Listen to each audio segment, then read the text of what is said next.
Hi, this is Officer Luna with the Duncanville Traffic Unit. Just letting you know that tomorrow, August 10th, Duncanville ISD starts school back. Letting you know with the school's lights are flashing, if you do receive a citation, the fines can double. Just remember, while you're in the school zone, pay attention to all the kids that are walking and also to put your cell phones down. Hi, my name is Lauren Sanchez, Regional Emergency Manager for the cities of Cedar Hill, Duncanville, DeSoto, and Lancaster. Fire Prevention Week is celebrated from October 8th through October 14th, and the Duncanville Fire Department would like to remind all residents that fire prevention and fire safety start with you. Always pay attention to fire prevention. Did you know that kitchen fires are the leading cause of home fires and home fire injuries? That's why it's important for all residents to understand that fire prevention and cooking safety is extremely important. Today we're going to talk about the recipe of home fire safety to keep you safe in your home. Unattended cooking is the leading cause of home fires and deaths. Always stand by your pan. If you leave the kitchen, turn off the burner. Remember to always turn pot handles away from the front of the stove towards the back so that they cannot accidentally be bumped over or pulled over the front of the stove. Always have a lid and oven mitt near your pan when cooking so that if a small grease fire starts, you can take the lid, slide it over the pan, and turn off the burner. When grilling, always make sure that your grill is in an open space and not near anything that can catch fire, like the side of your house, decking, rails, or even tree branches. Also, never leave a grill unattended when it is in use. Clubbing and cooking don't mix. After a night out, order in. For more general information on cooking safety and Fire Prevention Week, visit www.fpw.org. And for more information for kids and cooking safety, visit sparky.org.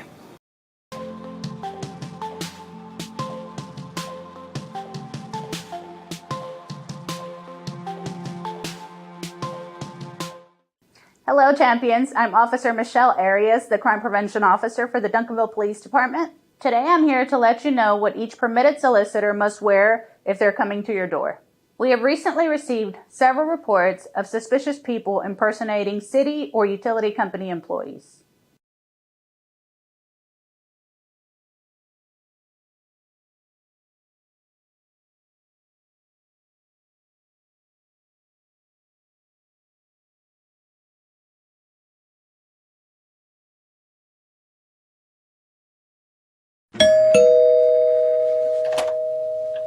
Hi, I'm here with Encore. As a reminder, each permitted solicitor should be wearing a reflective vest like this. The vest should display a pictured ID on the front side and a permit number on the back side. As always, if you see a suspicious person or suspicious activity, call 911 and report it immediately.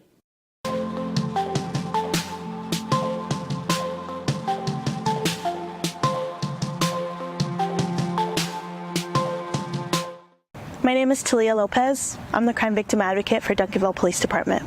Crime Victim Advocate, what we do is that we help and support victims of violent crimes with education, information, and further resources.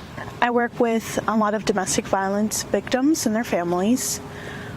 I provide support as well as resources. That includes the Women's Shelter, Genesis Women's Shelter, the Family Place, that's shelter for men, women, and children, counseling support, because that's really important, trauma support services of North Texas, as well as the Victim Intervention Program by Parkland.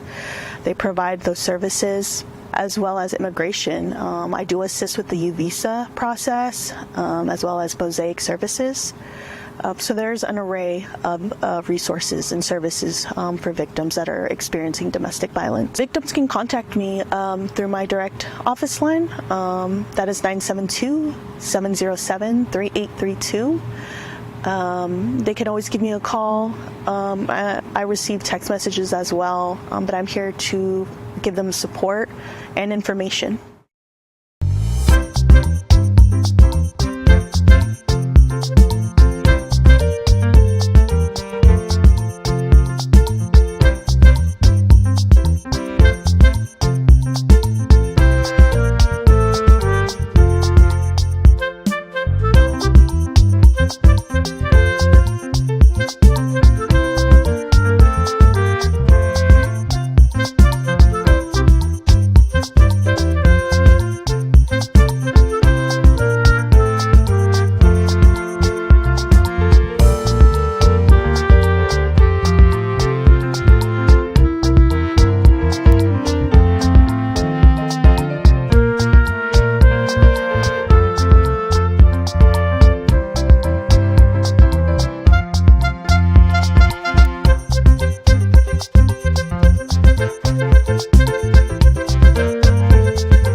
knew what he didn't do.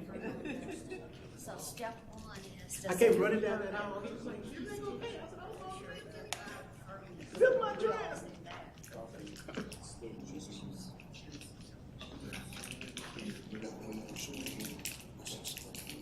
Look at you, red, white, and blue.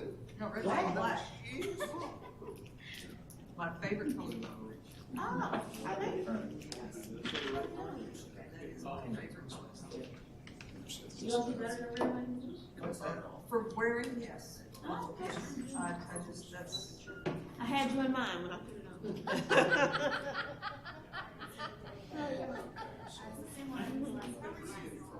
See you. Okay, you should be able to. How is she settling in? Getting there? Oh. We need to take her to a rodeo. That'll make her smile.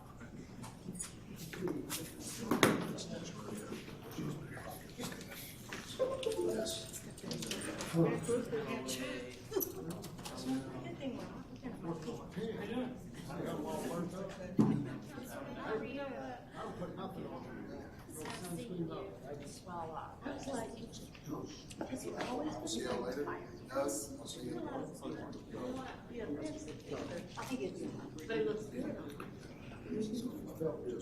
What a Janet thing. She like the tour. All right. Jesus. You turned out, you're a real man. I turned red. But out. See you later.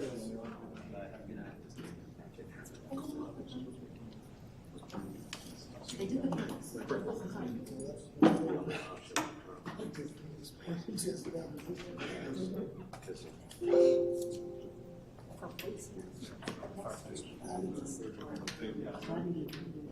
First,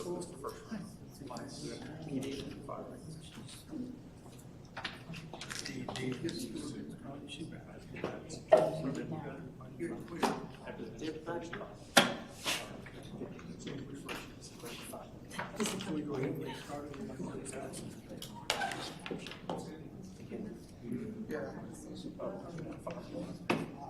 Start next week.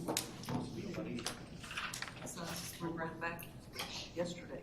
My great granddaughter. His daughter.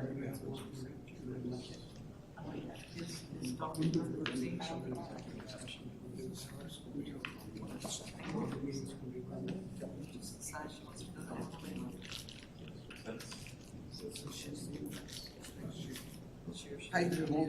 she's my great granddaughter. Okay, we're gonna go ahead and get started with our briefing session for Tuesday, August 6th, 2024. Time is 6:05. We will begin with item 1, discuss agenda item, City Manager Doug Fitch. And I'll jump right on to the consent agenda item 4A. Council to consider a resolution approving a memorandum of understanding with the cities of DeSoto and Cedar Hill, Texas for the shared purchase implementation and licensing of a new computer-aided dispatch and law enforcement records management system. This is the CAD system. We did a briefing on this earlier, but I'm happy to help answer any questions if anybody can. I didn't see if the interim police chief was here, but I can help answer any questions between Jennifer and No questions. For the consider resolution awarding electrical services citywide to ESG Electric and Olson Electric through the city's competitive proposal process for electrical services, authorizing a contract with each vendor for a one-year term with the option to renew for up to 4 additional one-year terms for a total amount not to exceed $274,154 across 3 vendors over 5 years, subject to the exercise of contract renewals and city council appropriation. And Director Bryant is here to answer any questions. I think you skipped over, but you did mention there were 3, but I think you skipped over. It's ESG Electric, Fort Worth Electric, LP, and Olson Electric. Thank you. And Olson Electric is local. Yes. Anybody have questions? No questions. All right, and the last consent agenda item is 4C, consider resolution authorizing the purchase of 2 Danhart 110 volt air conditioner heater whose mouth, maybe auto eject, shoreline indicator from Safe Industries on total amount not to exceed $18,288 for the 2 ambulances purchased in 22, adding to the cost of the ambulances for a total price of $635,710.56. And assistant, interim assistant. I would go EMS. Is here. This was, ambulances were purchased, and it's my understanding the air conditioning system that's required to be in the ambulance portion was not included in the original quote back in 2022, so this is adding that. And that is a regulatory response. Yes, to keep the ambulances within a certain temperature range while they're not getting use. Any questions or comments? Okay. That's it for the consent. All right. Item number 2, City Council calendar. We're discussing the agenda items. Can I ask something about 5B real quick? You want to wait till we get to that one? Okay, well, Is it?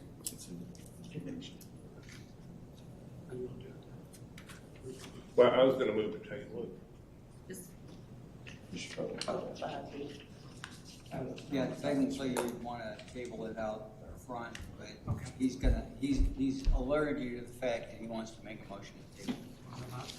Duly noted. Thank you. Okay, City Council calendar, City Secretary Chiquita Taylor. Thank you, Mayor. For the August calendar, August the 8th is Coffee with the Cop at McDonald's.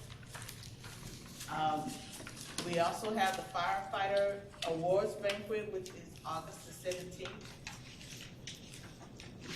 The proposed budget workshop is August the 15th. And also the Life School Town Hall is August the 13th. Coffee with the Mayor on August 22nd. For September, we do have an addition, for September 21st, is the Hispanic Heritage Festival in DeSoto. And I sent out an email earlier today about the Hispanic Heritage Festival. DeSoto. Yes, that's in DeSoto. And September 26th is also Coffee with the Mayor. September 30th is the end of the fiscal year 24. October, we have Coffee with the Mayor on October the 24th. And the 24th is also the Best Southwest Cities. It's purchasing workshop at 5 o'clock on the 24th, and Elton Brock is helping with that one. And for November, we have Coffee with the Cop at McDonald's. That is on November the 14th. And Mayor, did you want to cancel the November Coffee with the Mayor, because that looks like it falls on Thanksgiving Day? Yes, otherwise I'll be. My wife about that. Okay, and that's all I have. You turkey with me. I know. Thank you for reminding me.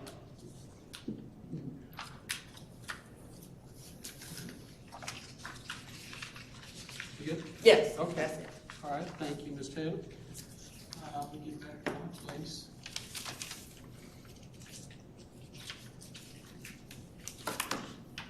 Okay, item 3, briefing and presentations. First presentation, the council will receive a briefing on budget meetings. City Manager Finch. So currently we have, and I'll certainly call on our Budget Administrator Ote to help me out here, but currently we have scheduled a budget workshop for 4 p.m. in this room on August the 15th.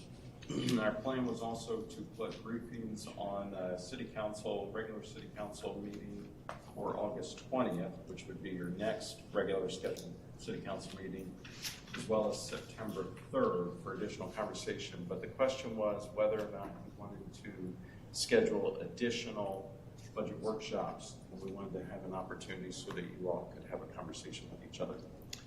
Yes, I'll open it up for conversation, but I am in agreement that we need more than a couple of briefing sessions so that we can expand the conversation outside of the restraints put on us time-wise during council briefing.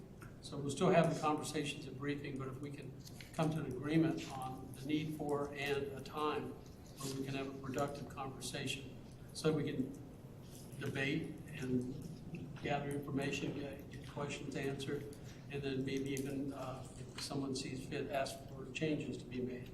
So how's the council feel about setting aside a date?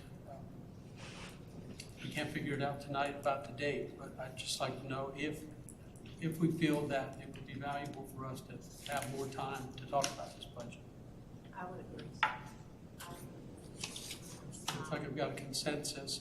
Do you want to take the time to look and see what our schedules look like right now? Then we have to have it adopted by 30. What are the dates, Jennifer? September 17th. That's That second meeting in October. the second council meeting.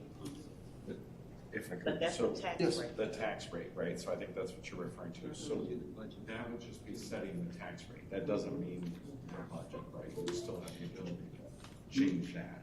So what's the deadline? Well, you have to vote on the budget before you can levy the tax. And so essentially, you're doing all of that the same night. If you needed to on the 3rd, I would recommend you have your public hearing. If you need to deliberate more and are not ready to make a decision on the 3rd, then you could move the adoption of the budget to the 17th and then adopt the tax rate as long as you do it in order. You can adopt the budget and the tax rate the same night. However, on the agenda, the budget must be first, the tax levy second. Okay, but you're also recommending that we have this meeting we're discussing right now on that day? Well, you've got the public hearing on the budget set for the 3rd. You could still have the public hearing on the 3rd because there's an advertising requirement. You can close the public hearing, you can continue your debate amongst yourselves on the 3rd, and then again, anytime before the 17th, before you, that either that night or on the 17th, adopt the budget, have your public hearing on the tax levy, and then if required, you can do the ratification of the budget you just approved, which may raise more revenue than last year's budget thereafter. I think, Mayor, if I could, Jennifer, I think what Councilmember Good was referring to is the record vote for the tax rate that's scheduled for August 15th. So that is a requirement in order to do all the publications for the public hearing. It sets so if you vote on a rate that's higher than the no new revenue rate, you're required to have public hearings, you're required to do all the notifications. So it's more of a record vote to say this is the maximum tax rate that we're willing to consider, but it doesn't bind you to a rate. You're not voting officially on the rate. Can't go, Right. so let's see. Okay, right, I get that. Here's my concern. We have a lot that's going on in this budget. There are a ton of questions. There are a lot of projects that we're trying to get done. 18. Trying to cram all of this conversation in where we have a comprehensive conversation is kind of hard to do in the nighttime. I was looking for something we do a workshop, a day workshop, where council can come together and say, okay, well, this is what I noted on this page. And then what did you notice on this page? Because for me, being an elected official is the public telling me they trust that I am going to do my best to account for the dollars that they have invested. Okay, I agree that it's going to take time. And again, I don't want time constraints on us to the extent that we've got a meeting right after that we've got to just abandon our discussion if we're not completed with our discussion. Hopefully we would be. And so we're looking at a day, and definition of a day is how many hours are we looking at trying to set aside? Do we have the availability, council, to come in a morning time and work our way until about 4 o'clock? do whatever you need to do, ask ourselves the question, is this something that we need in the budget this year? Is this something that we need to take out? How does it affect the operations? Have staff here available if we need to ask Mr. City Manager a question about a particular item in the budget. Okay, so what we're looking for is a consensus to confirm that this meeting is necessary. Okay, and I for one think it is. I think we need to spend the time. We'll figure out the time here in a minute, but so quickly, it looks like I've got a consensus by nodding of the heads that we would like to arrange for a meeting like this. Now do we want to select a date? It seems like, Ms. Gooden, you're suggesting that we have a daytime meeting. So how's that fit with everybody, and what's, and we're looking at not September but August, right? I have the 29th available in August. I have some days available in September. Just whatever works with the council. What is that last weekend? I'll be out on the 26th. I'll be out. Yeah, talked about that last night because I'm out on the 29th and the 31st.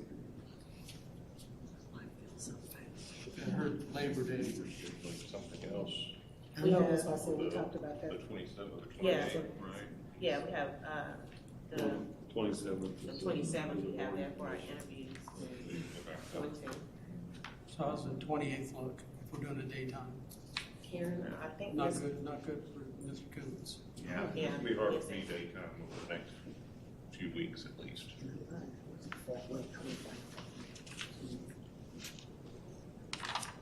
So, We're looking at September. Well, Went over we August pretty bump it up. thoroughly last yeah, night. August is a Yeah. lot. We can bump it up and take a look at September.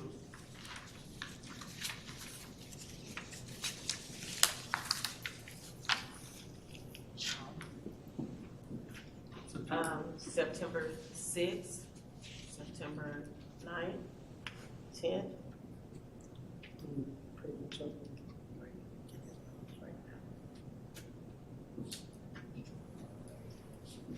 Okay, how's everybody think about the September 6th, Friday? That's a Friday. Nope. You're out. Fifth? Is there a particular time that you're out, Mr. McBurnett, or is that all day?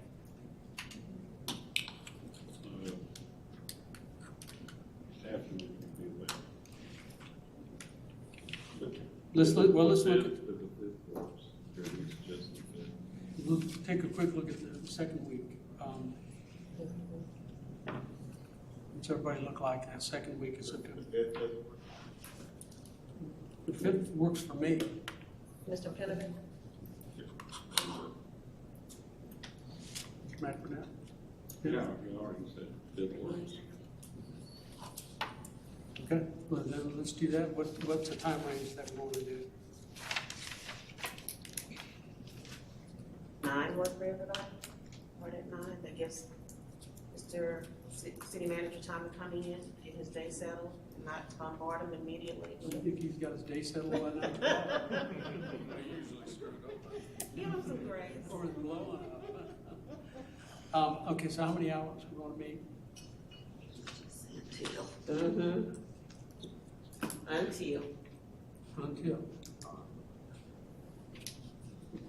Doesn't mind because I'm down front. Okay, everybody okay with that? Leave it a little bit open-ended? If somebody does have to go, well, we'll just let them go. And we'll have it here in the briefing room. So can we check and see if it's available? That's the 5th. The 5th, Thursday, September 5th. Economic Development has something in the afternoon at 2. That gives us a ceiling on our. That's the only thing that's on the hour. Okay. Well, I mean, that's pretty good because we're talking 5 hours. Okay. Well, few of us will be gone in 5 hours. Mentally. Yeah. Okay, well, thank you. If that works for everybody, we'll pencil that one in. Thank you very much for spending the time getting that finalized.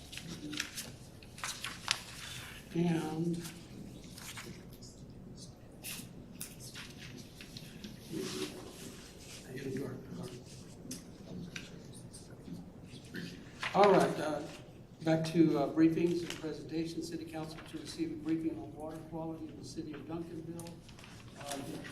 Public Works Director Matt Bryant and then Greg, is there a gentleman, Greg Holling here?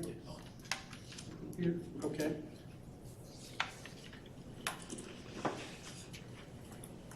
Greg, can you hear me, buddy? I got you. All right. Good evening, Mayor and Council. Thank y'all for the opportunity to brief you on our superior quality of drinking water here in the city of Duncanville. I am Matt Bryan. I'm the Director of Public Works. Joining us virtually is Mr. Greg Hotelling with MRB Group. Real quick, we just wanted to give you an overview on some of the sampling we do and some of the new federal regulations coming down the pipeline that we're going to be required to monitor for and report that you'll see in our upcoming water quality reports annually. Again, I'm going to walk you through a general overview of our water system, including our water quality techniques and processes, and then I will turn it over to Mr. Hotelling, where he will walk you through some of these chemicals commonly referred to as PFOS and PFAS, which are some federal regulation coming down that we're now required to look for in the report.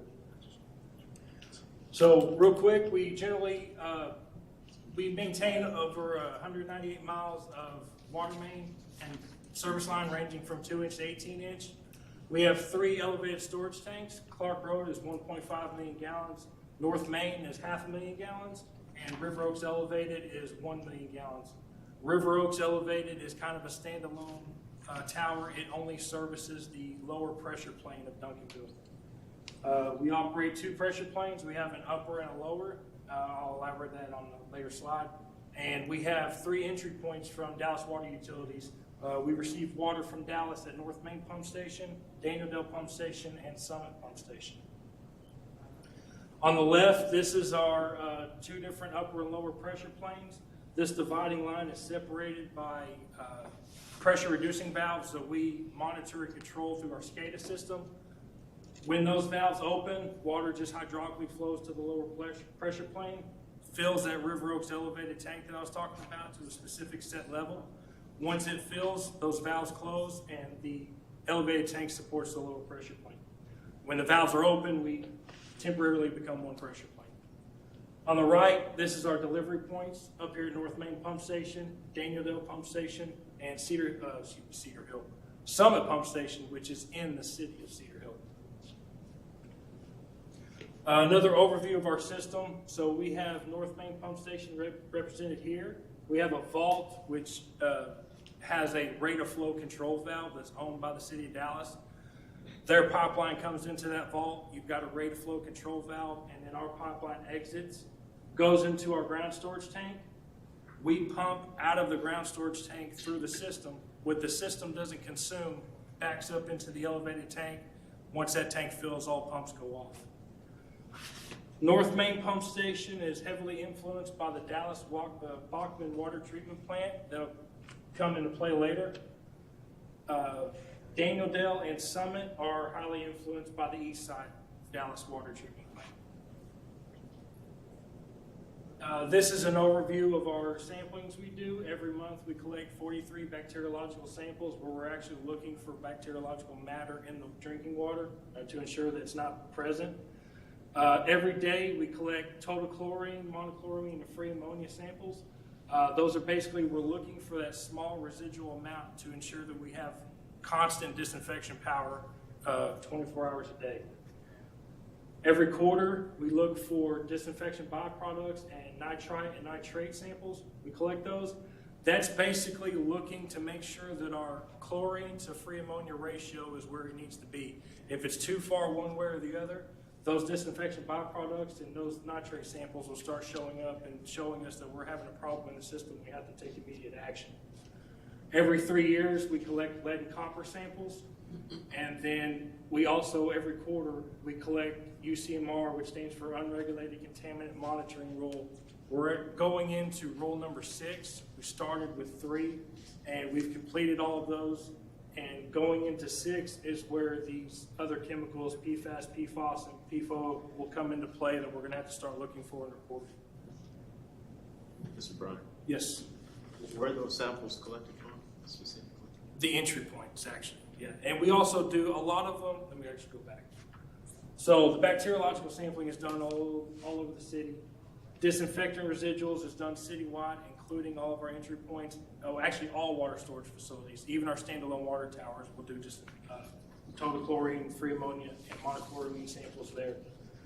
The disinfection byproducts, the nitrates, a lot of those are done by predetermined and approved locations by the state, as well as throughout the city. Lead and copper sampling, we turn in a sampling pool of the specific addresses that the state reviews and approves and gives us permission to use those addresses. And UCMR is done with the trihalomethanes at those predetermined approved addresses as well. And is there one entry point that's outside the city of Duncanville? It's out of the city limits, yes, sir. Okay. Yeah, our Summit pump station, yes, sir. And so are we responsible for the water quality, even though it's... The water quality is ours, but it's coming from Dallas. So it's not influenced by Cedar Hill in any way. Along that same line, just for clarity's sake, our northernmost tank, elevated tank on Duncanville Road, that's actually located in the city of Dallas as well? No, sir. The north tank, oh, you're talking about North Main Pump Station where it's got the tank behind? No, I'm talking about on the way up Duncanville Road. Isn't that our tank up Oh, there? no, sir. That's Dallas. That's Okay, a Dallas it water. doesn't supply water to us at all there? It, in a roundabout way, I've been told it comes from the Bachman water treatment plant and that it might stay at that point where it gets redirected. In a roundabout way, it probably touches that tower, but usually it's coming straight from the plant. Okay, thank you. Yes, sir. Mr. Bryan, is there one employee dedicated to this task, or is there several employees dedicated? There's several that run the operations of our water system. There's one person who I delegate that operates our SCADA system, which is our pumping and our tank levels and stuff like that. We also share the load for if there's any type of alarm that happens after hours. There's numerous phone calls that get made by that system to make sure that someone responds.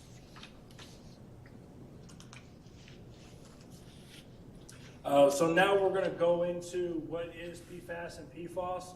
And Greg, I'll turn it over to you and let you take over, bud. Thank you, sir. Can everyone hear me? Yes. All right, fantastic. If I'm not loud enough, just please let me know and I'll speak up as best I can. So what is PFAS, or PFAS? There's fluoroalkyl substances and polyfluoroalkyl substances. It's a man-made substance, and it basically includes a carbon-fluorine bond, which is one of the strongest bonds known to man. PFOA is perfluorooctanoic acid. PFOS, I'll let Doug try to say that one. That's a nice little tongue twister. So generally speaking, they like to use the acronyms because it's a lot easier to get out of your mouth. So where was PFAS or PFAS found? So these are the sources. It was basically, if you grew up in the 90s, you probably touched PFAS on the regular. It was in nonstick pans, Scotchgard. It was on a lot of your food containers that you brought home from like fast food places. Adhesives, lubricants, any of your water repellent clothing, PFAS. Next slide. I think there was a slide before that. Continuing with where it was found. It's in cleaning products, pesticides, herbicides, aqueous film forming films for like firefighting purposes, electroplating, semiconductor industries. So generally it was everywhere. So how did it get into the drinking water? Well, from our industrial complexes, landfills, wastewater plants, agricultural activities, everything basically migrates through our water tables and ends up in our groundwater and or our surface water sources. Because this is such a strong bond, it's essentially a forever chemical. It takes a lot of energy to break apart the carbon-fluorine bond. So what are the health effects from PFAS? It impacts the liver. It's immunological, basically decreased vaccination response, development issues, thyroid, reproductive, cardiovascular, and cancer. All right, this is a quick review on the federal timeline as it relates to these. So in December of 2022, EPA announced a proposed rule to enhance the reporting of PFAS data and toxic releases inventory under the Emergency Planning Community Right to Know Act. Next slide. I don't want to read all this stuff. Obviously, you guys have this. I don't want to take up too much of your time. In January 2023, the EPA proposed a significant new use rule that would strengthen the regulations of PFAS by preventing anyone from resuming use of inactive PFAS without EPA review. Next up, in February of 2023, the government announced the bipartisan infrastructure law, which included $2 billion in funding for PFAS and other emergent contaminants for treatment for those communities.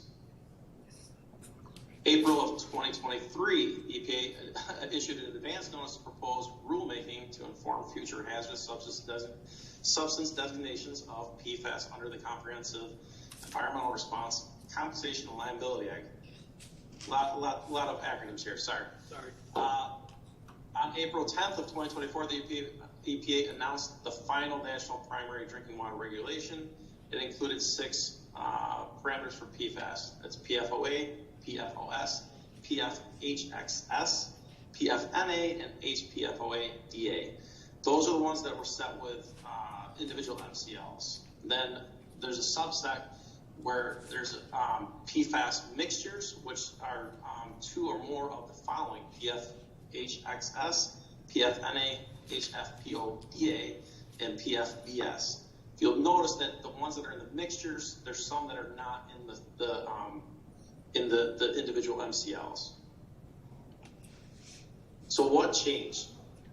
Public water systems have to complete their initial sampling by 2027.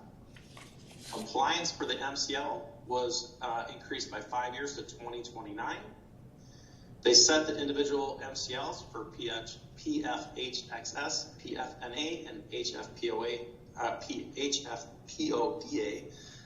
and they added some additional flexibility to reduce ongoing monitoring based on results. We'll get into that a little bit later. Public water systems must include results of their sampling in their annual water quality report to customers. And lastly, the final hazard index, the MCL, requires the presence of 2 or more PFAS parameters, which we kind of elaborated before. Next, what is the hazard index? There's a way to calculate it, but basically, when you have more than 2 of those parameters, we fill out this formula, and as long as you're under 1, you're okay. So, what are the monitoring requirements? Groundwater. Those first 2 don't really apply to Duncanville. The last one was surface water or groundwater. Under the influence of surface water, we have 4 samples per year at the entry points. So that's quarterly at the entry points.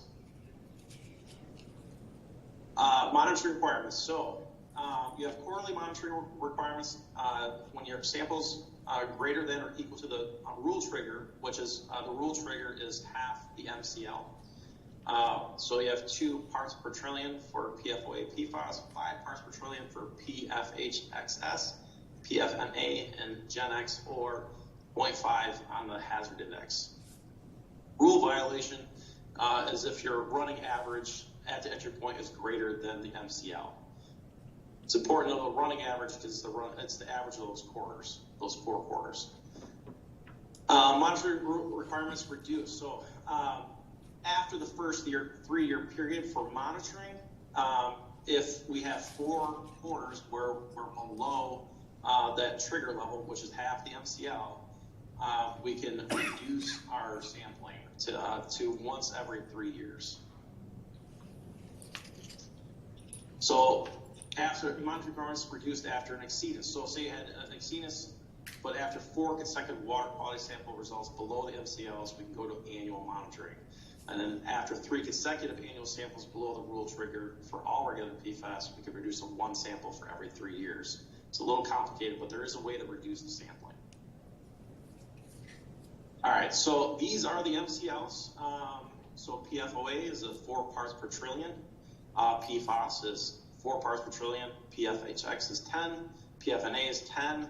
HFPODA is 10. And again, the mixture is the hazard index of 1. So for reference, 1 part per trillion is 1 inch in 16 million miles. This is the UCMR5 results from Dallas. These were published in a news article. The reason why I'm showing this is to relate to that prior slide you had showing the entry points. The Bachman plant from Dallas is the most heavily influenced by PFAS chemicals, but they're all below the MCL, and they are under the hazard index. So, important things to note, the city of Duncanville is a public water system, is a distribution-only system, meaning Duncanville does not treat raw water. The city of Dallas is responsible for that source water quality. As I said before, Duncanville's entry point 1, which is the North Main Pump Station, is the most heavily influenced by the city of Dallas's Bachman water plant. What does the sample results mean for Duncanville? The results show the presence of some PFAS substances, but all results are below the PFAS MCLs. That's the important thing. What are the next steps for Duncanville? As we talked about, monitoring. So we'll be doing the entry point monitoring for the PFAS substances on a quarterly basis for the next 3 years. Is the water safe to drink? Yes. Based on the current EPA standards for PFAS, the water is still safe to drink. We're talking about very, very minute amounts of PFAS. This slide is a link to go to the EPA website. I use the QR code. It'll take you to get some more additional information. Yeah, thanks, Greg. So we just wanted to give you a briefing on this. We know there's been some things, in newspapers and things being reported, and I'm sure residents have reached out about stuff they've seen. Duncanville was listed in the paper because the exceedance that he showed on that slide is public knowledge. The EPA advertises that, and so anybody can go on the EPA's website and pull the cities that had an exceedance. Again, that exceedance is not something that we're doing. It is the raw water being treated at the treatment plant that we're purchasing from, and Dallas, I know, has already taken very stringent measures to cut that down because it looks bad on everybody that they sell water to, including them. So just wanted to give you an opportunity to understand what you might be seeing in the papers and hearing from your constituents. Yes, sir. So, first of all, I've never seen so many acronyms. Choke on that. That's why I let him read that. But my follow-up question, as far as the Bachman plant, so historically, are they able to look back and see if it's trending in a certain direction, and if those trends might be concerning in any way in the future? I could go back and see if there's some history on that. My assumption is going to be that because this is fairly new regulation, there's going to be very limited data on that. If once this regulation started coming down and treatment plants started looking for it, then it was like, okay, now it's there, we have to take action to minimize it or eliminate it. So if we look at it again next year, and it's 3.9, then it might be. Do we need to have a conversation with Dallas? Yes, sir. Mayor and council, remember back in February and January of this year, there was a class action suit, and we were asked to either opt in or opt out. We agreed to opt out the class action settlement because Dallas wanted out of the class action settlement. We talked about PFAS specifically in the water system and how fortunate we were that the levels were as low as they were. If you go back on, especially in the East Coast, with heavy manufacturing, they used a lot of these chemicals and they found their way in the groundwater. So we're somewhat fortunate here in Texas, especially North Texas, because we don't have heavy manufacturing that uses a lot of these chemicals. So I would suspect now that we have to test for it, it'll get cleaned up. And you'll see that number come down. Yes. Thank you. Thank you. Thank you, Greg. Thank you. Thank you very much. Pleasure to talk to you all. Have a great night. Thank you.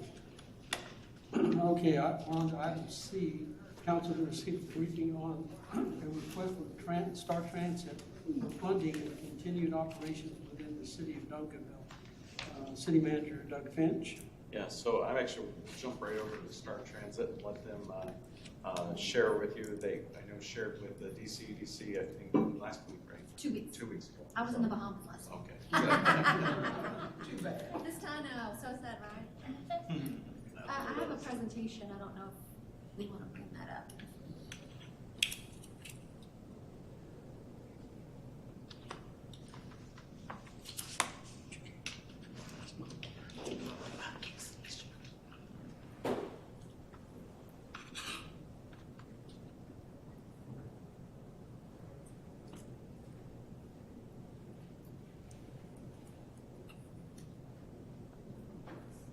I think I watched the presentation that you were in. Oh. So you're getting a repeat. Okay.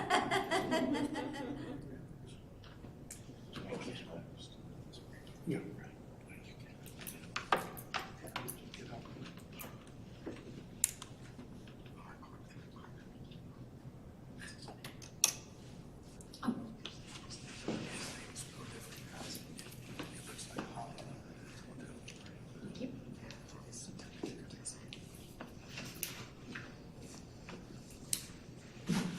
So I'll make this really quick. So I'm just going to review the current services that we currently are running in Duncanville, ridership data, and then just show you some of the marketing strategies we've done over the past year, if you can believe it.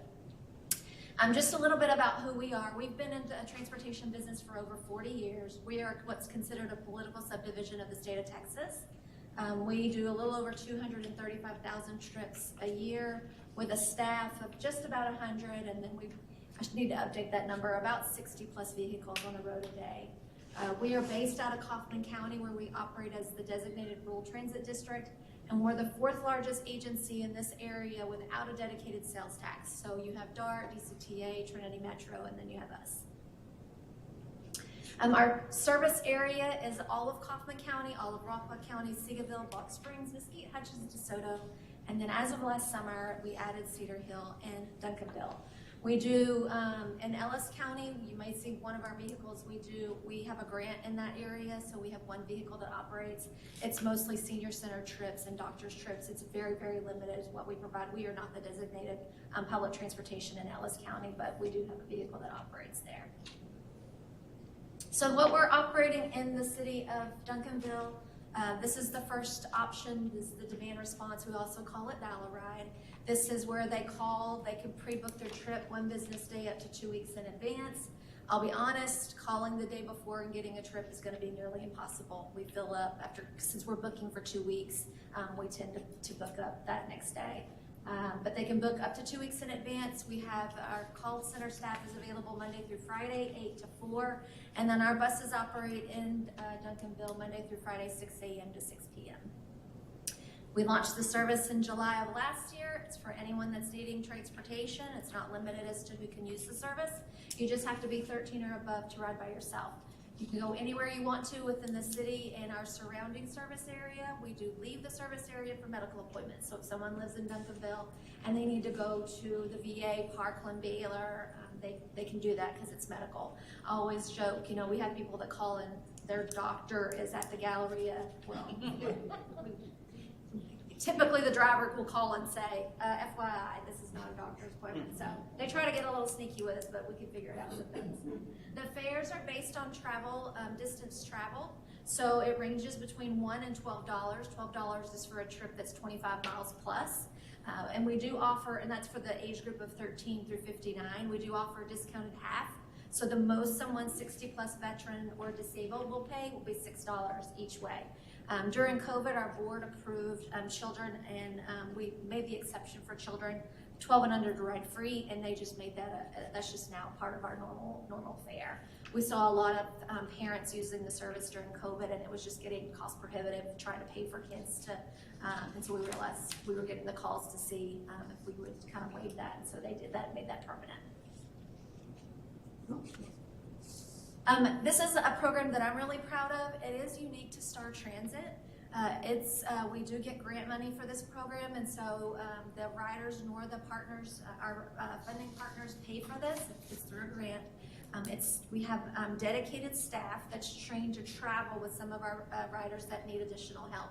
And so if someone utilizes a wheelchair, they'll go open doors. If someone's visually impaired, they'll help fill out paperwork. If someone visually impaired wants to go shopping, then we can provide the staff person. So the bus goes and picks up the client advocate and then goes to the client's rider's home.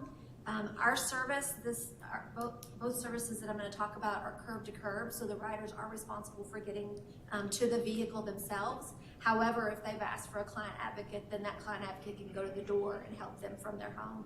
They cannot go inside the home. They cannot go inside doctor's appointments. They can't go into the restrooms. It's not a PCA. It's not a personal care attendant. It is just someone there that can assist them to travel. And what we try to do is hire people within the cities where we operate to go on those trips. The second service is our same-day service. It's essentially the exact same thing that we do with Dollaride, since it's considered same day. The other difference is with this service, you can call and book your trip, or you can use our app. So we do have an app that you can download and use to book trips. This is our version of Uber and Lyft, and so it's a same-day service. It operates, you go anywhere you want to within Duncanville. When we first launched, this service tends to be in zones because it's meant to be those quicker, faster trips, not those trips going into Dallas. But one of the requests we started receiving from all three cities, DeSoto, Cedar Hill, and Duncanville, was we have people calling wanting to go in between cities same day. And so we basically made those three cities one big zone. So someone that lives here can go in DeSoto and vice versa with the same day service. And so our goal is to arrive between 15 and 20 minutes. This service operates Monday through Friday, 6 to 6. The fare is different because it is combined to the zone. So a ride is $2 or $1 for that discounted category. Again, children 12 and under are free. We do have the ability to have promo codes. So I'll give you an example. We're getting ready to vote, and so we'll have and advertise a code that people can use in this service to go vote for free, so they won't have to pay to go vote. And that's on both services. So if they call and want to pre-book a trip to go to one of the voting, and it is to the closest voting location to where they are. But we can do promo codes of all kinds. If you guys are having a job fair, or if there's something, we can do those as well. Both of our services are shared ride. So even though same-day service, you could get on the vehicle with somebody else. I mean, our goal is to try to get as many people as we can on these vehicles. You may see one-on, one-offs, but that's not, not everybody's going to the same place at the same time. I mean, it's just not feasible, but it is shared ride. During COVID, we had some get a little bit spoiled with the one-on, one-off, because we can kind of limit that during COVID, and so they wanted to know why people were on their vehicles when we finally got to open things back up, but it is shared ride. So this is the map of where they can go for same-day service. Again, remember, this is just same day that's limited. The pre-book service you can book and go outside to the surrounding service areas is into Dallas. A couple of locations that we added based on our public meetings in Duncanville. There was a new Social Security office that was opened, and so we added that to the zone. The Redbird Transit Center, people can go up to the DART UNT station. The Redbird Health Complex, Glen Heights Park and Ride, and then of course Cedar Hill and Duncanville.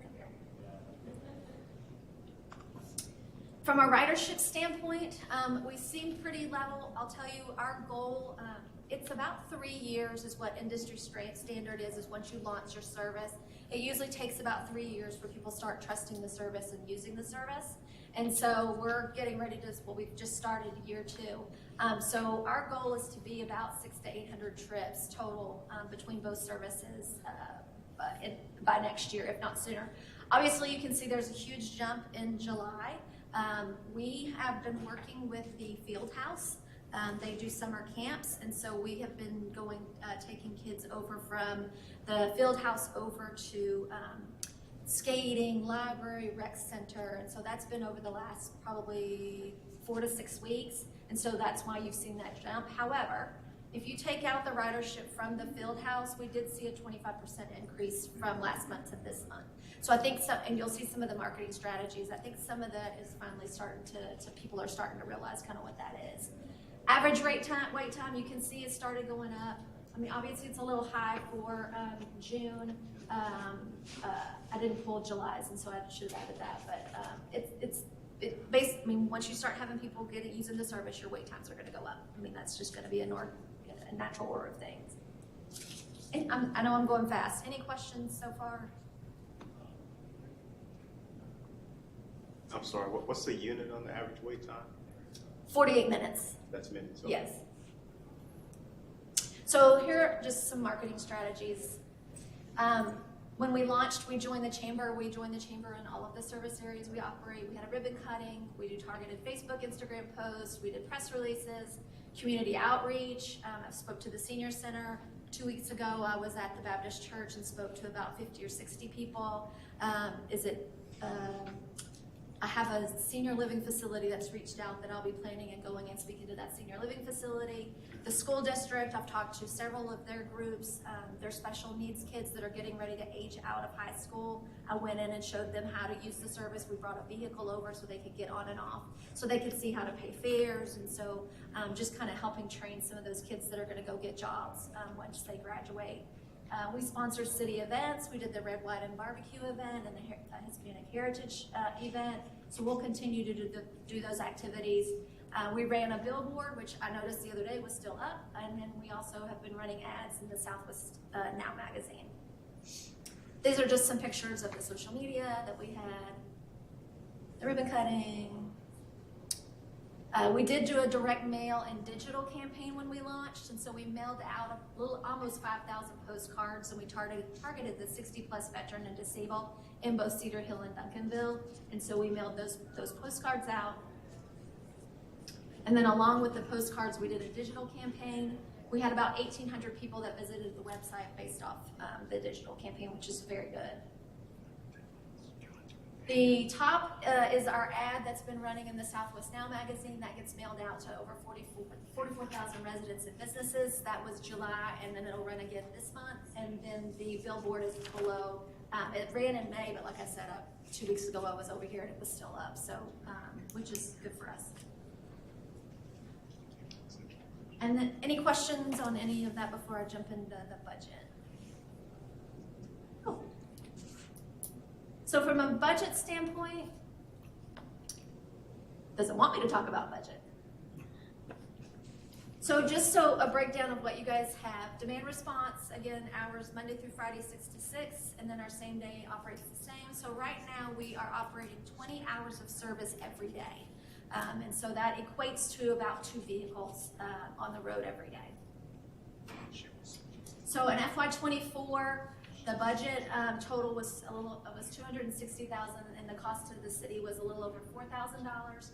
Every May, June, our board of directors adopts our cost of service, and so this next year the cost of service is $56.75. That's per hour, so that's how we budget. The city, when we launched a year ago, even before that, the city worked with COG to get a grant, and so the city, it's an 80-20 split, so the city pays 20% of the overall cost of the service.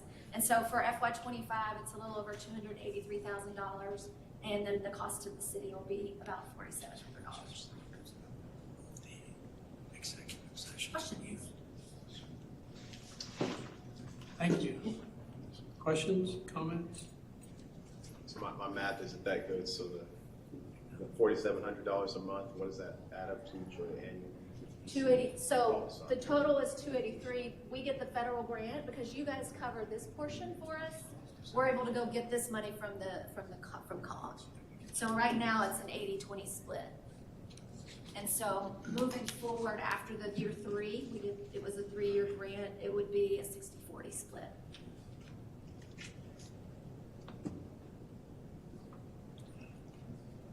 Oh, good. Thank you. You're welcome. Thanks for having me. Do you want to do that now? Well, we have.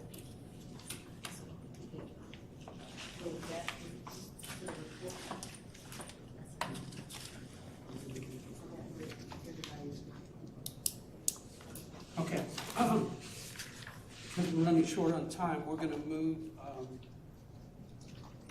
item D, briefing on the red, white, and blue barbecue event, to mayor and council reports, staff reports, I'm sorry, during the, Staff reports at the end, Mayor? yes. And we're also going to move our executive session, number 2, executive session, to final business tonight after the regular session.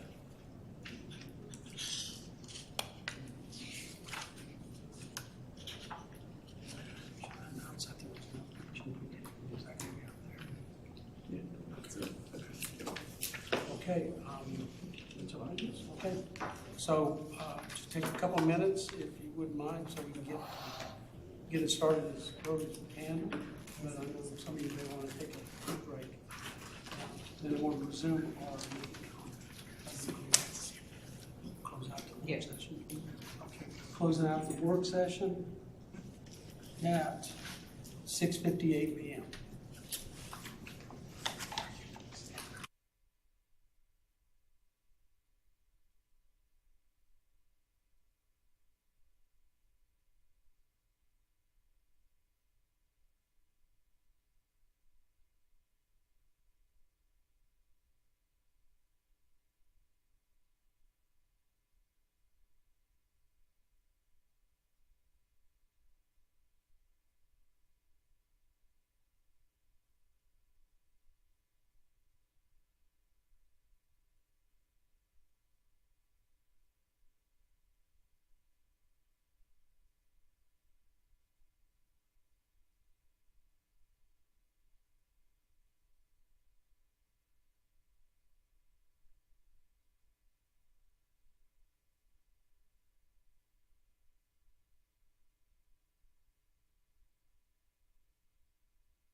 Okay, we got everybody here.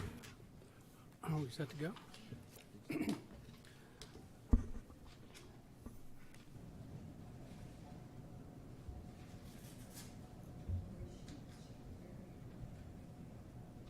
Okay, we're going to begin our regular session of the Duncanville City Council meeting for Tuesday, August 6, 2024. And our first order of business is our invocation, and Councilman Don McBurnett's going to lead us in the invocation. Would you please join us? Yep, got it. Okay. Thank you. Please pray with me. Dear Heavenly Father, we want to thank you for this day that you've given us. We want to thank you for the blessings you bestowed upon us. You are with us and you guide us. Please be with us so that we can continue to do your work and glorify your Son's name. And in that name, we say amen. Amen. Now, if you would please join me in the pledges. Pledge allegiance to the flag of the United States of America and to the republic for which it stands, one nation under God, indivisible, with liberty and justice for all. Honor the Texas flag. I pledge allegiance to thee, Texas, one state, under God, one and indivisible. Thank you.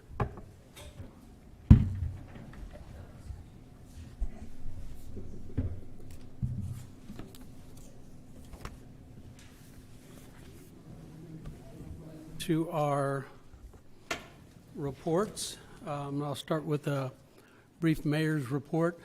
I want to thank everyone that came out to my first official coffee with the mayor last week. Well, that's actually a little bit over a week now, but we had great attendance. I think that what previous mayor Barry Gordon set up in terms of the arrangements over at the senior center have really opened up a lot of people to have opportunities to come in and chat with the mayor. So I thank him for setting that up, because it continues to be successful and I think beneficial to a lot of people in the public, as evidenced by their attendance. Also want to mention that we're going to be having a town hall meeting regarding a development on Daniel Dale and Cockrell Hill. It's a life school, charter school. There's been some concerns and questions about what may be happening out there. So Tuesday, August 13th at 6 p.m. at Dale Hopkins Senior Center, we'll be having a town hall meeting. There are signs that have been placed out as we sit here. There are flyers that will be sent out to quite a number of people in those areas that are going to be most impacted by the school. And of greatest concern to the citizens that live out there are our traffic studies that will be done in conjunction with the school planning, and then also a few other things out there that folks are concerned about. So we're going to give them an opportunity. The city manager will be there, myself, Councilwoman Cherry Brown, and Council at Large D. Gooden is also going to be there to just to support the citizens, to be able to come out and ask questions and get some answers, and listen to the presentations that will be given about the life school plans, how the city plays into it in terms of planning and zoning meetings as progress is made going forward. And hopefully everybody will get the answers they want and we'll get a good outcome for everybody. So again, Tuesday, August 13th at 6 p.m. And with that, council member reports. Councilmember Pennebaker. I just want to acknowledge the passing of Dr. Jan Sandusky. She began her practice in Duncanville in 1969 and served our children as a pediatrician for 5 decades. And she was a wonderful servant. She was known to oftentimes not take a paycheck so she could keep her employees employed, and was, and still is, a UT football supporter. So hook 'em, Jan. Thank you. Councilman McBurnett. Thank you, Mayor. Duncanville celebrated a birthday. Happy birthday, Duncanville. So we're still in there. I want to give some praises to the KDB. They had a native landscaping workshop. Very well done, very well attended. Thank you for an outstanding job.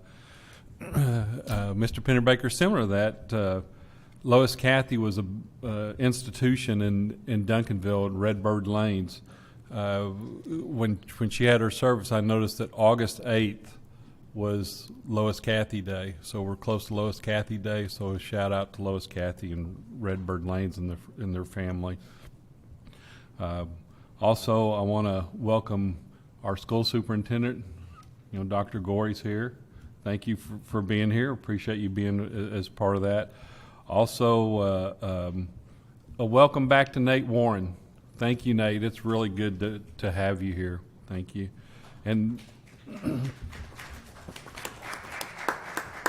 lastly, I want to thank and encourage our council members. We've been through a lot of joint meetings lately, and I encourage you. I appreciate your attendance and really trying to help make the city better. So thank you to our council members as well.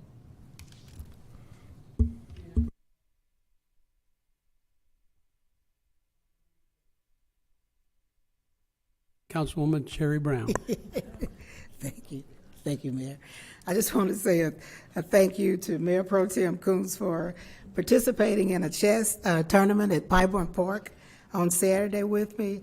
I want to thank all of the residents and the council that came out, and most of all, the residents that came out, but most of all, I want to give a special thanks to the city manager and the city staff. You know, I know you're juggling a lot of things, but I appreciate you juggling us to help us to be able to achieve the goals that we're trying to achieve. So thank you very much. Thank you. And it looks like we have Ms. Gooden. Thank you, Mayor. Hello, Duncanville, City of Champions. Very quickly, I just want to say we're getting ready to start the new school year, so I want to wish all of the kids going back to school a very happy, prosperous new year. And I look forward to the first day of school greeting. Smith Elementary, I think, is the one I signed up for. So I'll be out there to say hello and welcome back. Thank you. Councilman Kuntz. Thank you, Mayor. First of all, I wanted to thank everyone, all the citizens who have applied for boards and commissions. We had an overwhelming number, and I really mean the overwhelming number of applicants, and we want that. So we want to thank everyone who applied for a board or commission. Secondly, speaking of parks, so we did have our chess in the park at Pyburn. I thought that went really well. Enjoyed teaching chess out there, so we hope that we can expand that event. We also had a kids pickleball camp at the rec center last week, and so we had spent 3 days, about 3 hours each day, and we had about 25% participants. About 25 kids came out to learn pickleball, and we had a little tournament at the end of the week, and so we really enjoyed that, and I thought that went really well. And there's two other just updates, because we have the dog park master plan that's being worked on right now. We're working with a design and planning firm with a committee, and so the dog park master plan is moving forward, and I'm really excited to see where that goes. We've had some great discussions. Councilmember Pennerbaker and Councilmember Veracruz are both on that committee with me. And then also the Lad Preserve master plan. We also had a great meeting with that design and planning firm on site, and we walked the site, and a lot of great discussion about what that project can be. A lot of discussion that went over my head is in terms of ecology and habitats and those kinds of things, but really excited about the direction that project is going. Thank you. Thank you. And the city manager's report. Mayor, Council, thank you. Good evening. Wow, so much great things happening, so much good news to share that everybody's been sharing. It's awesome. Just to add to that real quick, the Duncanville Police Department, congratulations. They recently completed their TCOL audit certification. So great job with everybody there. Yes, round of applause. That was definitely appropriate for our police department and our fire department and all of our public safety officers. We do have police chief interviews tomorrow. August 13th is our go live date for Intergov, which is our new online permitting software system. So residents will start to see that a little bit different on August 13th, where you'll log in through the website and then you'll be able to make applications. And also want to put a plug in. It was great. We've had so many folks apply to be on boards and commissions. We currently have over 20 vacancies for various positions in the city. So please feel free to take a look at the website, take a look at the human resource page of the website, and you can look through some of those vacancies. We would certainly be interested in hearing from folks that are interested in coming to work with us. So, thank you, Mayor.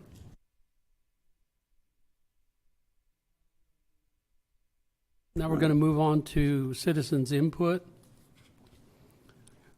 Do we have any, did we get any emails, City Secretary? Okay.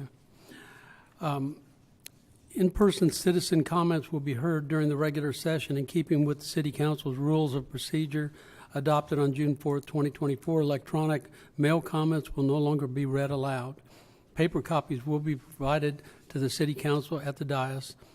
The comments will be made part of the public record in the minutes. Pursuant to Section 551.007 of the Texas Government Code, any member of the public has the opportunity to address the City Council concerning any matter or of public business or any posted agenda item. However, the Act prohibits the City Council from deliberating any issues not on the public agenda, and such non-agenda issues may be referred to the city staff for research and any future action. All persons addressing are subject to council-adopted rules and limitations permitted by law. At this time, 2-minute comments will be taken from the audience on any topic. And please, we have 2 today. Please make sure you state your name and address before you begin speaking. Ms. Patricia Ebert.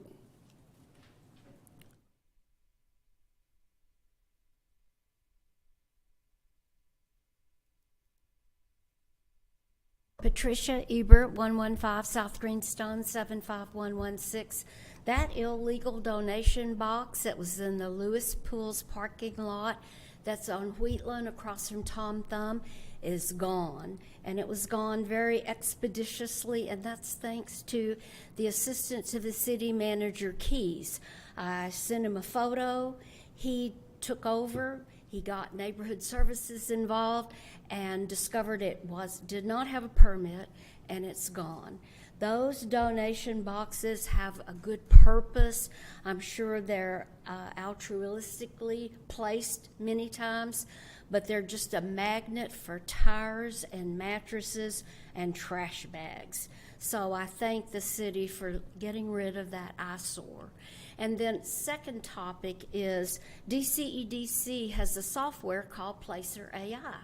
And I have not seen a report of where all of those 10,600 people that attended our fireworks in July 4th came from and how much money they spent in our town. Mr. Philip James.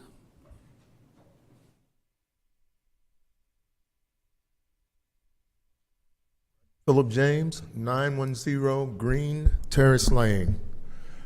Council, I just wanted to come and make an appeal to reconsider protected bike lanes. Again, now, I know this has been an issue that's been brought up before. Actually, I understand that it was voted on and approved in 2019 and didn't happen because of COVID. I don't know, but we need to probably dig those minutes out and see if we can find those. But for old guys like me that's retired and want to find new hobbies, let's help us out and help us be safe. One of my good friends had an accident 2 years ago. We had bought new bikes when we retired. He had an accident, got hit right on Hill City. Tore up his clavicle, and needless to say, my bike is still brand new because of that. So y'all give us a break and do that. It's very reasonably priced, and I'll come back. I'll keep coming back until we kind of move on it and bring a prototype of some protective bumps on next time. Thanks. Thank you. Okay, that concludes our citizens' input portion. We'll move on to item 4, consent agenda. City Secretary, will you please read our consent agenda items? Thank you, Mayor. Item 4A, council to consider a resolution approving a memorandum of understanding with the cities of DeSoto and Cedar Hill, Texas, for the shared purchase, implementation, and licensing of a new software-aided dispatch and law enforcement records management system. Item 4B, consider a resolution awarding RFP 24-0007 electrical services citywide to ESG Electric, Fort Worth Electric LP, and Olson Electric Service Incorporated through the city's competitive proposal process for electrical services, authorizing a contract with each vendor for a one-year term with the option to renew for up to 4 additional one-year terms for a total amount not to exceed $274,154 across the 3 vendors over the 5 years, subject to the exercise of contract renewals and the City Council appropriation. Item 4C, consider a resolution authorizing the purchase of 2 Danhard 110-volt air conditioner / heater for Cosmol Auto Eject 20-amp shoreline and shoreline indicator for from Safe Industries Incorporated in the total amount not to exceed $18,288 for the 2 Osage ambulances purchased in 2022, adding to the cost of the ambulances for a total price of $635,710.56. Thank you. Councilman McBurnett, do you wish to make a motion? Motion to approve. Second. Motion by Councilman McBurnett, second by Councilman Kuntz. Any discussion? If not, vote. Unanimously approved. Thank you.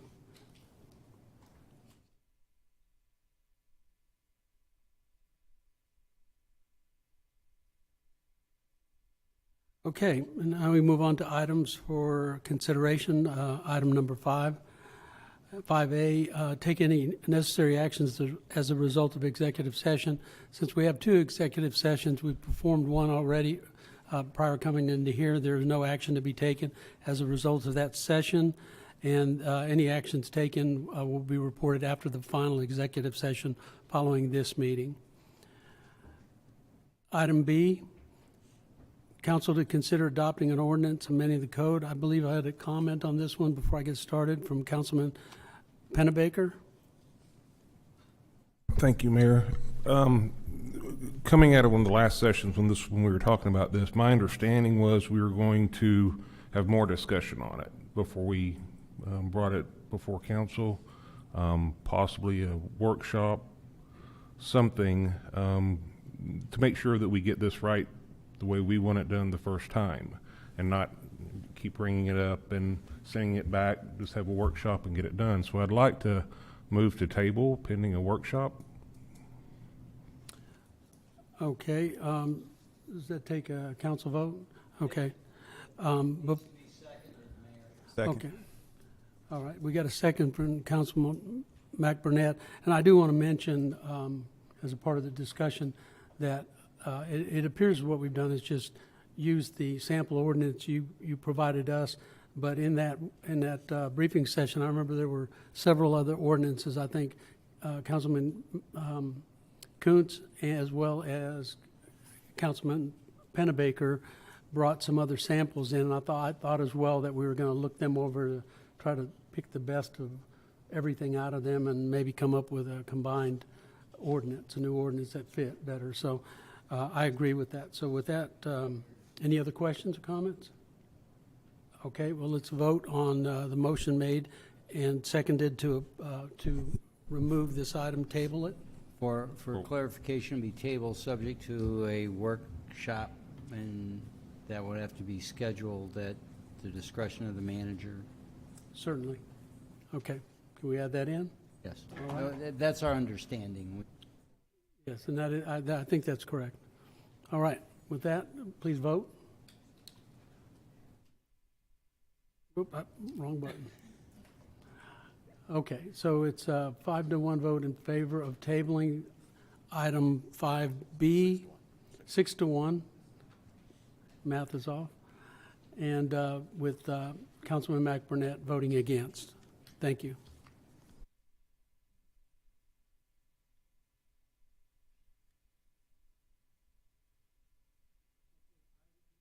Item C, 5C, consider a resolution authorizing approval of incentive grants by the Duncanville Community and Economic Development Corporation to One Source Plumbing, LLC, in an amount not to exceed $280,000 for a building located at 518 East Highway 67, Duncanville, Texas, 75137. We have Mr. Barrera, Director of the Economic Development Board, to speak. Yes, thank you, Yes, and sir. good evening. Thank you. Up for City Council's consideration is a grant application in an amount not to exceed $280,000 for a new business coming to the community. Currently located in Dallas, this business is a plumbing business that's been established since 2011, and they're looking to make, or actually they've already selected and made the decision to make the city of Duncanville their permanent home. The original application was presented to the DC EDC board on April 22nd. The original request was in the amount of approximately $633,000. But after careful consideration, the board decided to support a grant for paving, landscaping, and signage in a total amount not to exceed $280,000. Here we have the total impact or investments by the applicant. We have approximately $1.3 million as an investment. This includes the land acquisition and the construction of the building. Then we have the DC EDC contribution of $280,000. That signifies a 21% contribution of the overall total project. As far as jobs is concerned, we're looking at this business bringing in a total of 35 jobs with one of the employees that currently works in the city of Duncanville. Taxes. It is estimated that this property will generate, after developed, approximately $4,095.16 annually in property taxes and an estimated $12,000 in sales tax revenue. Before you here are the proposals that we received for the proposed improvements on the site. Here's a rendering of the property, and here we have pictures that were taken earlier today, of the construction progress. They are about 75% complete with their project, and they anticipate to be done within the next 30 days. And they anticipate a $2 million in growth every year. In attendance is the business owner, Mr. Figueroa, that's available to answer any questions that the City Council may have regarding this application.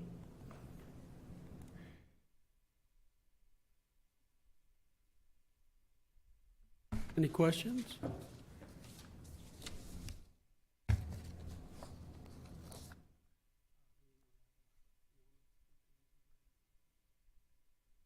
Is there anybody else here to speak in behalf? Is the owner here? The owner is here. Okay. Mr. Figueroa is in attendance here.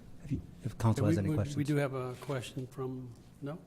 Oh, I'm sorry. Well, come on up anyways, introduce yourself. Good evening, everyone. I'm Patrick Figueroa, one of the owners. Me and my wife, Francine Figueroa, she couldn't make it tonight. She's watching her grandchildren. Of 518 East US, I made sure to say it right, US Highway 67. I've been getting it corrected several times, going through the process. It has been a journey. I'm definitely looking into, well, Duncanville's already a big city for us, and we do a lot of work, even for the city. But we're looking to expand, bring in more people from this area. I'm originally from Dallas, the Pleasant Grove area. I've moved this way about 6-7 years ago, and just like the whole layout, just because it's predominantly, I guess, diverse of everybody. And I want to give the opportunity because one of the pictures he showed on the slide right there was for a training room on the plumbing side and HVAC side, because we actually do plumbing, HVAC, grease extractions from grease kitchens and backflow systems. So one room that we made it as a training room because it's hard to find people in the industry to do the service that we do. So with the training room, that's it right there on the left. With the training room, I want to be able to bring and just bring in younger guys if we can, because I have 2 sons myself and they don't want to do the trade. Most people that we hire today, they're in the 40, 50-year-old age. There's no new guys that are jumping into it, but at the same time, there's nobody offering any kind of training for kids to see. And I'm saying kids, of course, 18 years old that are young adults, to get into the trade. It's a good business to learn, but most kids just don't have, I guess, the avenues to go because there's no more schools like before. I think it used to be like Texas Institute, all these other schools that they're all closed, they're going away. I don't see our trade going anywhere for a long time. Well, I will tell you, I spent 4 years on the state plumbing board. Oh, okay. And I'm also a licensed plumbing inspector, not a plumber though. But it is a conversation because I still keep in touch with a lot of folks, and especially at continuing education. There is a demand in that industry for young people to get in and get started because, as they say, most plumbers are long in the tooth, and there's not a lot of people willing to dig trenches to start out. So I think it's a good thing that you're doing here. So I've been instructed that this is actually not a public hearing. So we will just be moving to any other discussion anybody has. Otherwise, I'd entertain we do have 2 comments. Mr. Kuntz. Thank you, Mayor. So this is just for signage grant, landscaping, and pavement, right? And my question is about the budget for this. So is this coming out of this year's budget, or because we have to wait until the work is done and then it's reimbursed? And so will it come out of this year's budget or next year's budget? It's our desire to have it come out of this year's budget, seeing that the project is going to be done in 30 days. Have sufficient funds to cover this expense? Okay. Councilwoman Cherry Brown. I'm your city council member for that district, and I've been watching the progress, and so I just want to say thank you. It looks great. Thank you for choosing Duncanville to put your business in, and I love the education piece behind it. Forward to it. We need plumbers, believe me, and HVAC technicians. Do I hear a motion? Motion to approve. Second. Okay, please vote. Passes unanimously. Welcome to Duncanville. Thank you. Thank you. Appreciate it. Okay, we're going to move into item number 6 now, and that would be Staff and Board Reports Monthly Financial Report as of June 30th, 2024. And we have Ms. Ote coming to do that presentation. All right, well, good evening, Mayor and Council. So we will be talking about the June financial reports as of June 30th. This is 3/4 of the way done here with the fiscal year. So 75% is our benchmark here as we look at the numbers. So I'll just dive right on in. So looking at the all funds summary here, so all fund revenues, we've collected $63.7 million to date. Out of that, $2.8 million was interest, investment income. So our actual revenue to date compared to that benchmark, we've collected 75% of our target. On the expense side, we have paid out $59.9 million in expenses. Again, that benchmark is 75%, but we're actually at 54% across all funds. Getting into property and sales tax, property tax at this point in the year, we've really slowed down in collections. So anything that we do collect is really delinquent taxes at this point in the year. On the sales tax, we are starting to pick up a little bit. Right now, at least this was as of what we received in June, but it would have been what was collected in the month of April. Yeah. So we are at negative 1% over 23 actuals for sales tax collections, but next month I will have a better report to tell you of our sales tax. So our benchmark, because we're 2 months behind with collections, it's 58%. We're actually at 55, so we're just about 3% below. General fund revenue, so we've actually collected 80% at this point in the year. 1.7 of that is investment income. And then just highlighting that our permits continue to trend ahead of the budget, what we collect for our permits. On the expense side, our actual expenses are at 65% of the budget to date. And just a bullet point, as you may remember when we were going through the budget process last year, the CARES team, which is a regional partnership with the city of DeSoto, the grant was expected to end mid-year, and we were going to pay for the remainder of this year to keep that program. But thankfully, Dallas County is continuing to pay through the grant through the rest of the year, so through the end of September. So we had budgeted $99,000 to be used towards that, but we're not having to spend that anymore. So, and just kind of giving you that table view here of the revenues and how all of the different categories there break down. Again, the interest income is what's the highest there in terms of percentage collected to date. And on the expense side, see 65% again total there on the different expense categories, and just again highlighting where we are with the fund balance at this point. So again, everything's still unaudited coming into this year as we're still working on FY23, but actually to date we're at $27 million in our general fund balance. Getting into utilities funds, so we've collected $14 million to date. That's 66%. We are one behind on the collections, so we are meeting that benchmark.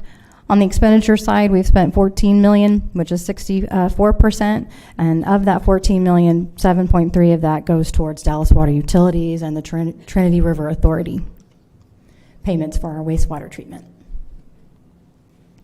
Again, just showing you the table view here and the expenses.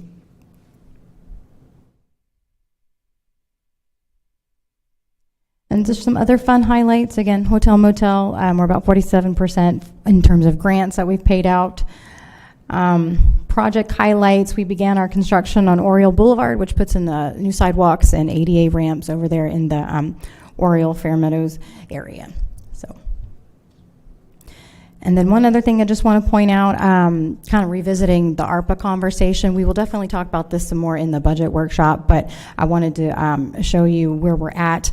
We wanted to bring this back to you once we kind of knew everything with the fire station and how everything's shaking out there. So we'll be bringing back, in the very near future in terms of the fire station, a presentation on that. But you can see what we've spent so far since we received the funds. We received $9.6 million. And we have a few remaining obligations like the dog part, finishing our intergovernmental implementation, and their final payments to the fire station. So we have $1.1 million remaining unassigned. A part of that fund was earmarked for a utility project, but we have not designated what that project was. So it's feasible that we can include that in what's still remaining to be assigned. And again, we'll have that conversation in the budget workshop about how to designate the rest of those funds, because we do have to obligate them before the end of the fiscal year, or the calendar year, forgive me, so we don't have to give the money back. So that's everything with the June financials. Happy to entertain any questions. Councilwoman Gooden. Thank you, Mayor. Let me start with complimenting. Thank you so much, you and Mr. Jackson, for continuously providing this on a regular basis. That is definitely an improvement from what we previously did. So thank you so much, because I know it takes a lot to gather the information and to compile it and to present it. So I appreciate that. There was one, I think page 83, the $99K that Dallas County saved us. What will we plan to do with that money? Is that going back to the general fund since... Yes, ma'am. So what obviously we don't spend in the general fund goes into fund balance. Fund balance. Mm-hmm. Okay. And then the fund balance, I think you said we had about 20... Yeah, so actually, from the end of June, since we are ahead revenue-wise, it's at 27 million, but when we look at the projection for the remainder of the year, we can project about 21 million ending the year fund balance. So that's about 14 million over that 60-day reserve. So we're $14 million over That's the what we projection at this needed. point. Yes, ma'am. That's the projection. Okay. All right, that's my questions. Thank you so You're much. welcome.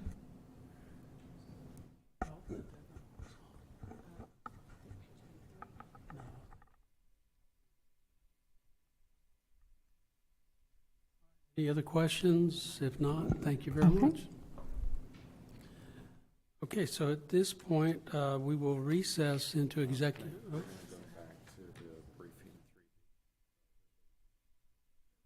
Yes, sir. Thank you. We're not recessing. We're going to go back and revisit the item 3D,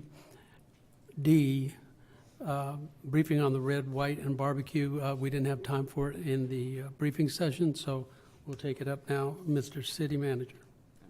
Okay. And Ms. Otay. Yes, thank you again. I'm going to invite Ms. Lalisha Day up here with me because I'm sure y'all might have questions that go beyond just the cost, but what's presented here to you tonight really is just an overview of what we actually spent on the event. So this is really just a snapshot of the same information you already had in the staff report, but we'll briefly go over this. So the total cost, when you combine all 3 days together for this fiscal year event, came to about $216,000 total. And you can see how that compares with the previous 3 years. And of course, we only had 1 day event in the previous 3 years.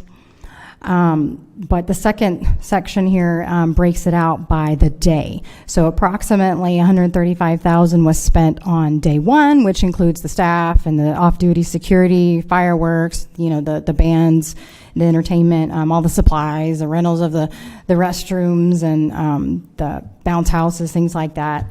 We had an approximate attendance of 10,000 people on that day.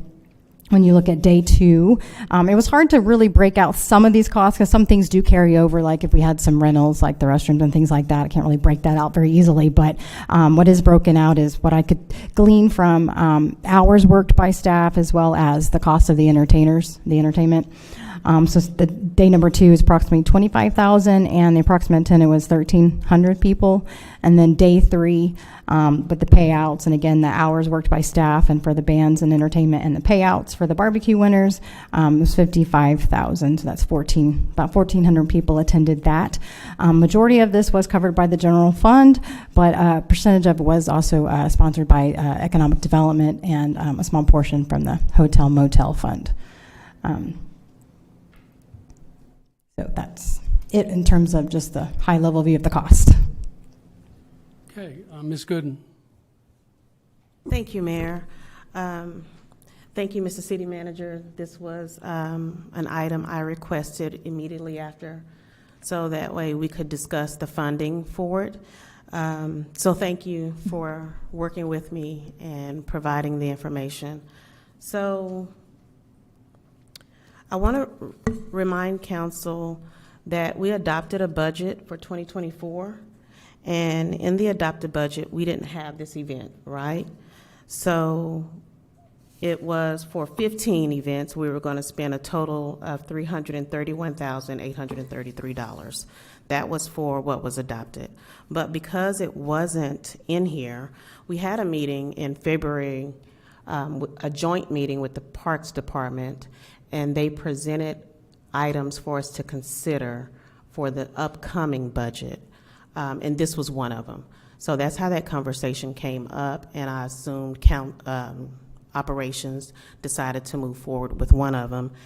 And with that, we were asked on June 18th to have funding reassigned so that way we can make up the difference. $150,000 from what I understand of what we approved, $150,000 grant for July 4th through 6th Red, White, and Barbecue was transferred into the hot funds for this particular event. That's what item 4B on June 18th.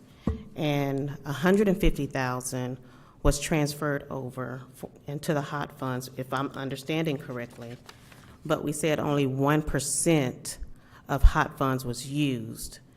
And that comes out to $2,163.87 roughly. So my first question is, what do we plan to do with the $147,836.13 that remains that we approved to move over? To be honest, I'm not familiar with that particular item and how that broke down. If I could, Mayor. So some of the budget transfers, Councilmember Gooden, may still need to take place. We need to go back and relook at that. The DC EDC also approved, like for instance, the full $10,500 for the barbecue payouts. So, well, they approved $10,000, and what we actually did was, because of the way the circumstances that it happened, there ended up being 7 competitors. So we adjusted the payouts so that everybody would walk away with something. So that's why it ended up being $10,500 instead of $10,000. But we've got to go back, and there may need to be some additional transfers based on what the DCEDC approved and the hot funds, but we can still do those budget adjustments and transfers.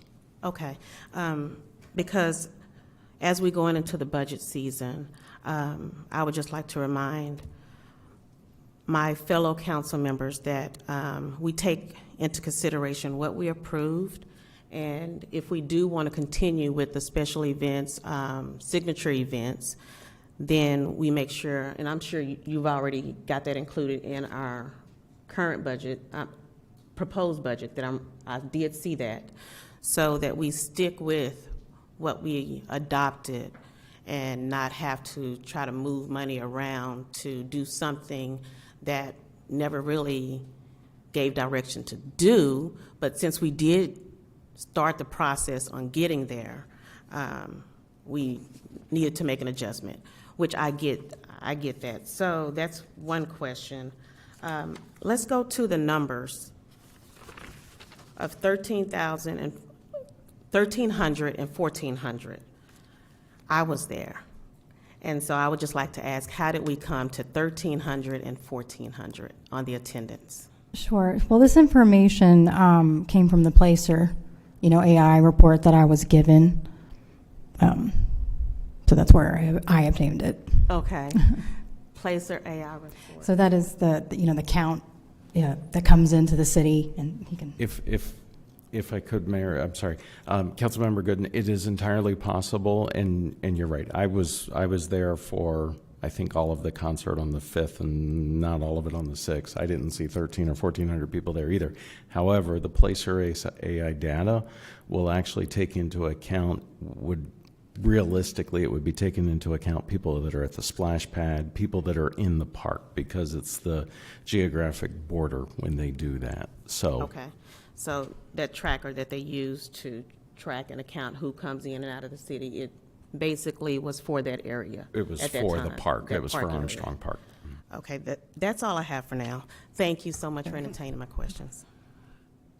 Hopefully we're working on being able to read those numbers so that they're not off. And I know it's a bunch of data that comes in, but it seems like it'd be better if we had more accurate numbers, but that's another discussion. I do want to say, and it's on page 29, and you mentioned this as well in your comments right now. You mentioned that these things are difficult to break out.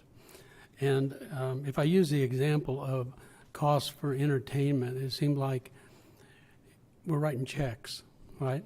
I mean, that's what people get paid by. And it would seem like that isn't so difficult to break out. But yet we've asked a few times, and that's what I see on page 29, and you mentioned that again today. I don't want to beat anyone up over this, but it just seems like there's a better answer than it's difficult to break out. Yeah, and entertainment was easy enough to know, who performed when. You know, this is their fee, and they performed on Saturday, so I counted it in Saturday. But what is difficult to break out is like the supplies, you know, that you use, that cross days, or the rentals, that sort of thing. You know, not everything. Where I'm you know. headed, and thank you for the answer, where I'm headed is that on the 15th when we meet, I hope that we have broken some of these things out so some of these questions can be answered. So that's all. Thank you. Oh, yes, sir. Mayor, if I could just real quick on that note, one of the things that was challenging that I hopefully, when we do meet on the 15th, to that point, it becomes a lot more clear. Staff has spent some time this year as we've gone through the budget process and preparing the budget. This event and the 24 budget, and I've mentioned this to council a couple of different times now, there were line items in different places in the budget, so it was hard for us to tell you specifically what the dollar amount was for a specific event. So what's changed now in the proposed 25 budget is you'll see, actually, as we get into the detail during the budget workshop, 4th of July, Christmas parade, whatever it is, and you'll see those amounts by item so that they're very crystal clear and we can stick to that budget. Thank you. Any other questions or comments for Ms. Otate? Okay. Then is it safe to say that we are going to recess at this point? Or do we have any other business? Mayor and council, it's your intent to recess back into Executive session at, yes, sir, 7:52 p.m. Thank you.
We're good, okay.